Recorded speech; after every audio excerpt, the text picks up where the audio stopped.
Tamil reports நண்பர்களுக்கு வணக்கம். இன்றைக்கு நம்மளோட அரசியல் பேசுவதற்காக தோழர் ஏகே இணைந்திருக்கிறார். தோழர் வணக்கம். வணக்கம் தோழர், நேயர்களுக்கும் வணக்கம். தோழர், தமிழ்நாட்டில் பிரச்சாரங்கள் ஓய்ந்து விட்டது, முடிந்து விட்டது. முதற்கட்ட தேர்தல் கிட்டத்தட்ட 102 மக்களவை தேர்தலுக்காக முதற்கட்டமாக தேர்தல் நடக்க இருக்கிறது. நாளைய தினத்துல தமிழ்நாட்டுல ஒரே கட்டமாக நடக்குது. இந்த நேரத்துல பாத்தீங்கன்னா அமித்ஷா அவர்களுடைய அலுவலகத்துல ஒரு தீ விபத்து அப்படிங்கிற ஒரு சின்ன செய்தி வருது. இது ஒரு பக்கம். இன்னொரு பக்கம் பல்வேறு கருத்து கணிப்புகள் வந்து பாஜக வந்து 399 ஜெயிச்சிரும், 400 ஜெயிச்சிரும், 450 ஜெயிச்சிரும். நான் கிட்டத்தட்ட இருக்கிறதே 543 தொகுதி தான். ஆனா இவங்க கருத்து கணிப்புலாம் 580 தொகுதி வரைக்கும் கொடுக்கறத பார்க்க முடியுது. இன்னொரு பக்கம் ராகுல் காந்தி ஷோர் ஷாட்டா அடிச்சு சொல்றாரு 150 பாஜக தாண்டாது அப்படின்னு. பல மூத்த அரசியல் திறனாய்வாளர்களும் பத்திரிகையாளர்களுமே சொல்றது பாஜக மேக்சிமம் 200 தான், அதை தாண்டாது அப்படின்னு சொல்றாங்க. எப்படி தோழர் பாக்குறீங்க? முதல்ல அந்த கருத்து கணிப்பு சொன்னாங்க பாத்தீங்களா, 584 தொகுதி வந்து மொத்தமா இருப்பதை போல வந்து ஒரு கருத்து கணிப்பு 2 நிறுவனங்கள் வந்து வெளியிட்டிருந்தாங்க. அது கேட்ட உடனே சொல்றதுக்கு ஒண்ணும் இல்ல, எலும்பு துண்டுக்கு அதிகமா வாலாட்டுறான். அதாவது கொடுத்த காசுக்கு மேல அதிகமா கூறாண்டாங்க. கொய்யால வருங்கால ஜனாதிபதி முருகேசன் வாழ்கன்னு வந்து ஒரு கோஷம் போடுவாங்க. அது போலதான் இருக்கிறதே 543 தொகுதி. ஆனா 580 தொகுதிகளுக்கான புள்ளி விவரங்களை வெளியிடுவது வந்து இந்தியாவில மட்டும்தான் இப்ப இது போன்ற கேலி குத்து நடக்கும். அந்த நியூஸ் வந்து ஒரு மெயின் ஸ்ட்ரீம் மீடியாவான டைம்ஸ் நவ் வந்து வெளியிட்டு இருக்கான். டைம்ஸ் நவ் வந்து எப்ப விளம்பரம் கொடுத்தாலும் நான் தான் நம்பர் 1 அப்படின்னு சொல்லிட்டு இருப்பான். கரெக்ட் தான். பொய் செய்தியில நம்பர் 1 டைம்ஸ் நவ் தான். அவளை அடிச்சுக்கிறதுக்கு ஆளே இல்லை. சோ அப்படிதான் தோழர், இன்னைக்கு ஊடக தர்மம் அப்படிதான் இருக்கு. தந்தி டிவியோட கருத்து கணிப்பு, இறுதி கருத்து கணிப்புன்னு வந்து இன்னைக்கு வெளியிட்டாங்க. பார்க்கவே கேவலமா இருந்தது. அதாவது பாரிவேந்தர்லாம் ஜெயிக்கிறாராம். இந்த விஷயம் பாரிவேந்தருக்கே தெரியாது. ஆனா தந்தி டிவிக்கும் புதிய தலைமுறைக்கும் தெரிஞ்சிருக்கு. சோ இப்படிதான் paid news channels, paid main stream medias இவங்க எல்லாம் இருக்கிற வரைக்கும் மோடி அவர்கள் வந்து 400 சீட்டு ஜெயிப்பாங்கிறதுல எந்த அளவு மாற்று கருத்தும் கிடையாது. ஆனா கிரவுண்ட் ரியாலிட்டி வேற. கிரவுண்ட் ரியாலிட்டி சொல்லணும்னா, நாங்க வந்து தேர்தல் காலத்துக்கு வந்து நாங்க போயிருந்தோம், வாக்கு சேகரிப்புல வந்து போயிருக்கோம். அங்க வந்து கிரவுண்ட் ரியாலிட்டி நம்மளால பார்க்க முடியுது.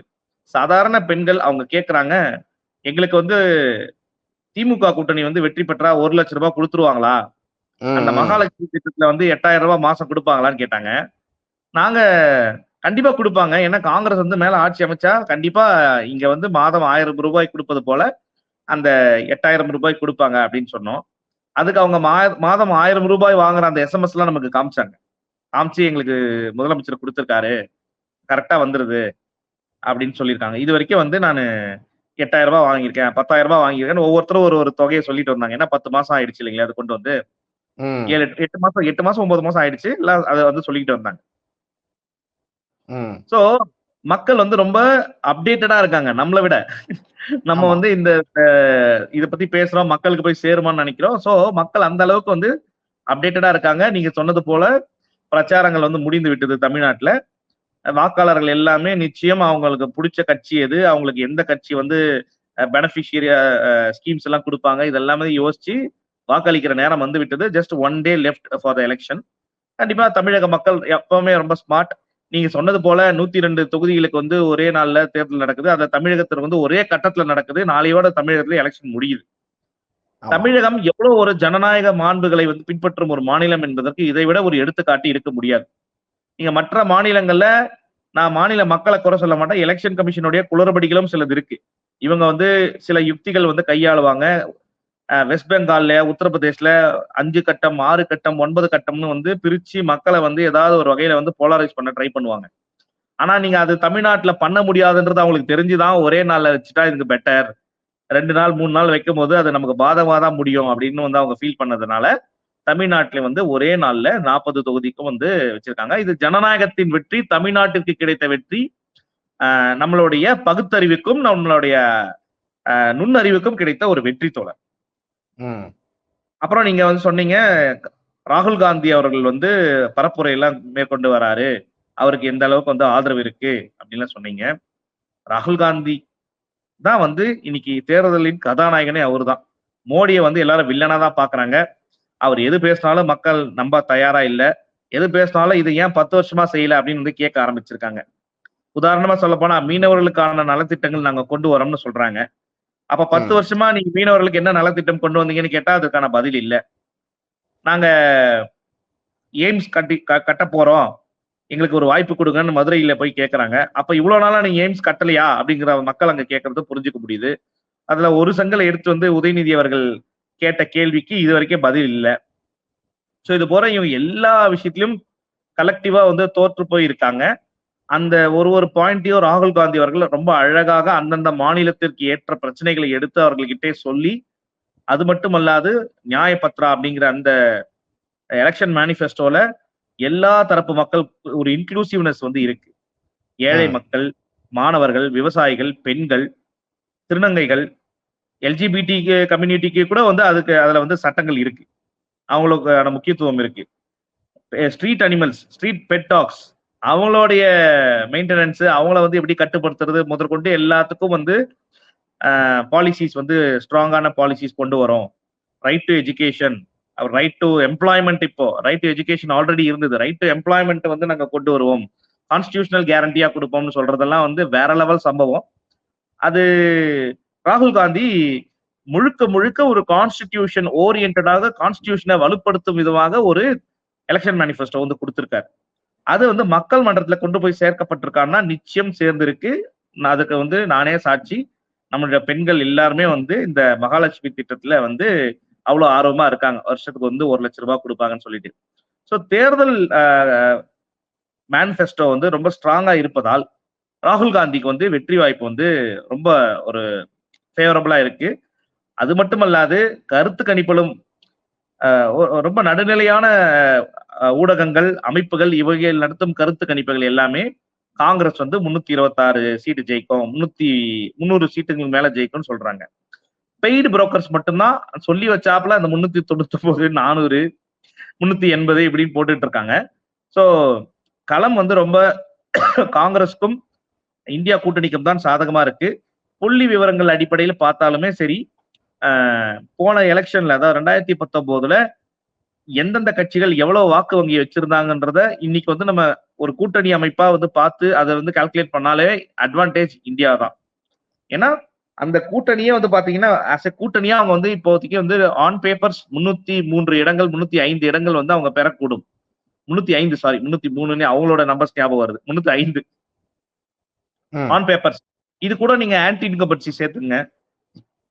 கண்டிப்பா 10 வருஷம் வந்து ஒரு ஆளுங்கட்சியா இருப்பவர்களுக்கு வந்து ஆன்டி இன்கம்பன்சி இருக்கும். மினிமம் 3% ஆஃப் ஓட் ஸ்விங் ஆகும். மேக்சிமம் 10% ஆஃப் ஓட் வந்து ஆன்டி இன்கம்பன்சி வந்து ஸ்விங் ஆகும். இது எலெக்ஷன் ட்ரெண்டை வந்து பாக்குற எல்லாருக்குமே புரியும்.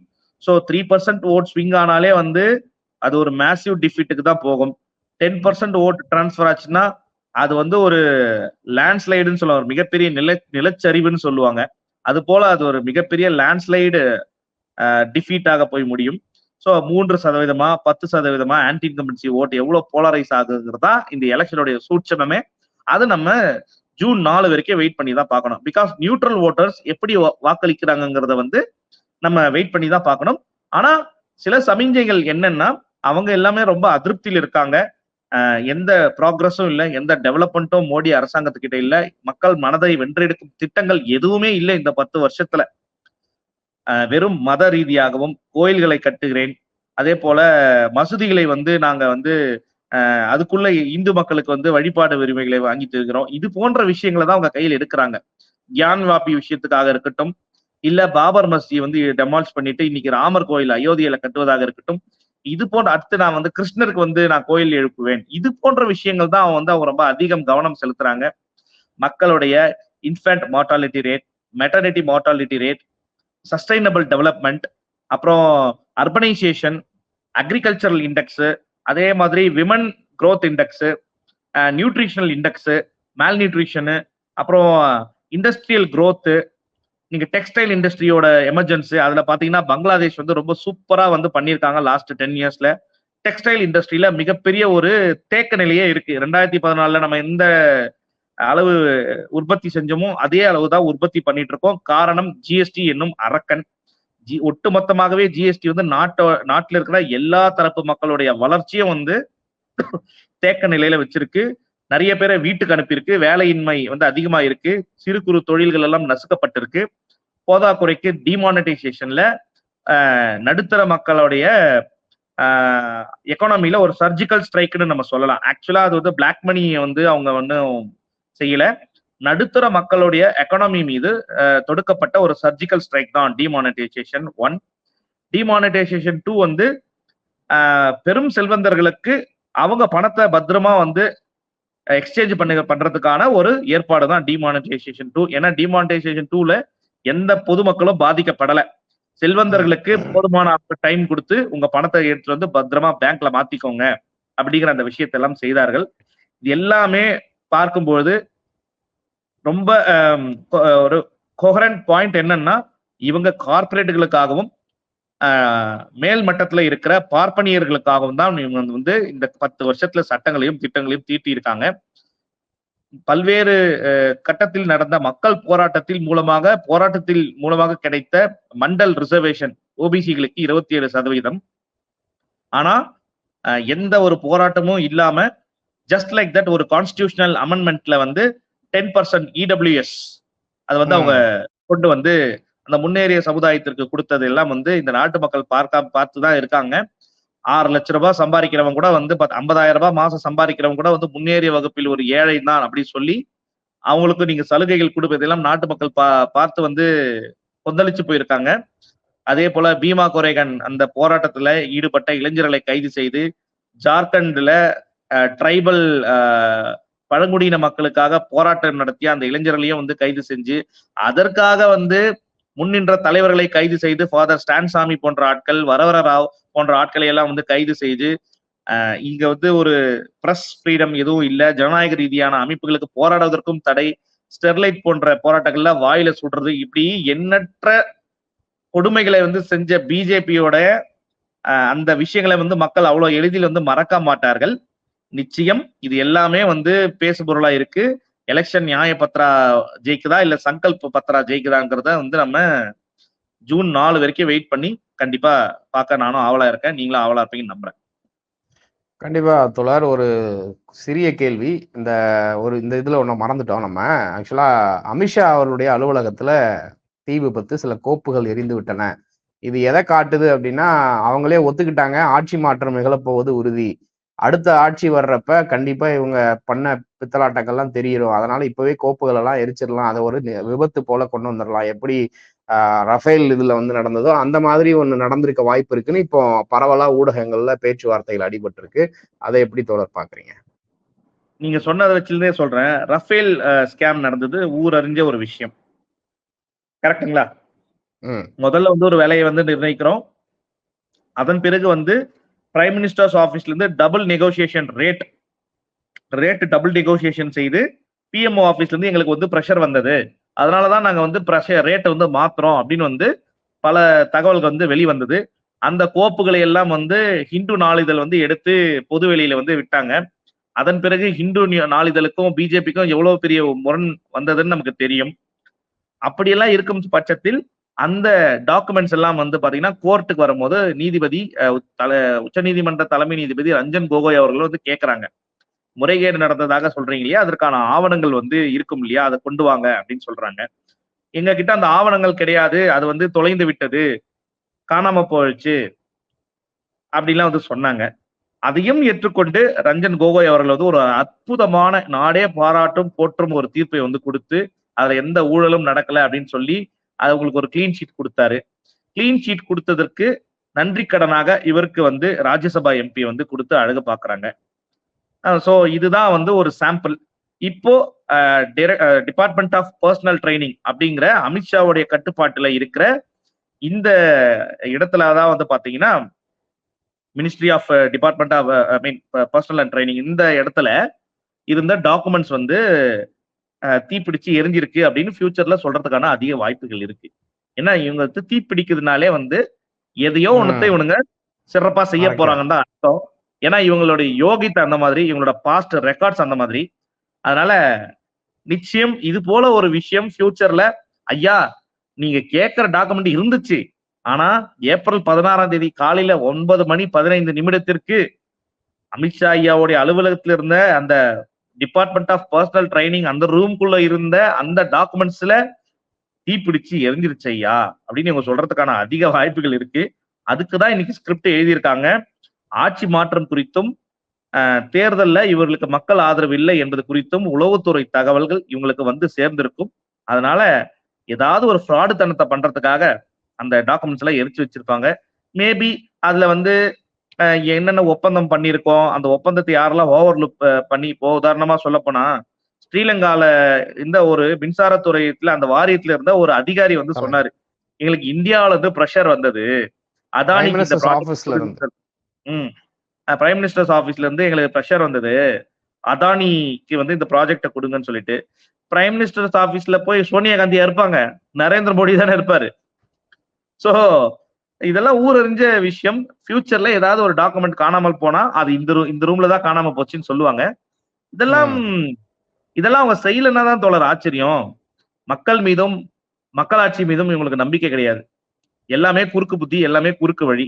அப்படி இருக்கிறவங்களுக்கு இது போன்ற ஒரு ஃபயர் ஆக்சிடென்ட் இல்ல, இனி நிறைய ஃபயர் ஆக்சிடென்ட் நடக்கும் பாருங்க வர வர. நிச்சயமா தோழர், தொடர்ந்து பேசலாம். நன்றி தோழர். நன்றி தோழர்.